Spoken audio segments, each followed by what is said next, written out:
বন্ধুরা, যেমনটি আপনারা জানেন যে স্কুলে গরমের ছুটি শেষ হয়ে ক্লাস শুরু হয়েছে প্রত্যেকটা স্কুলে।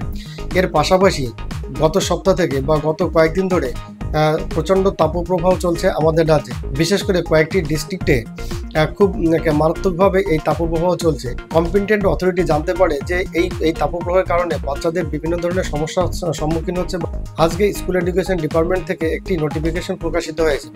নোটিফিকেশনটি হচ্ছে, considering the prevailing heat wave situation as reported from some district, the competent authority has decided to keep teaching learning activities suspended in all the government aid or sponsored primary, upper primary, secondary, higher secondary educational institution in the state except hill area on 13/6/2025 and 14/6/2025।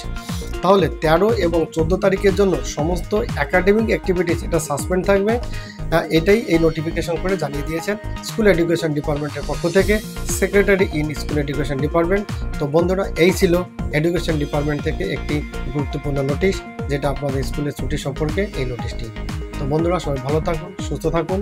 Thank you.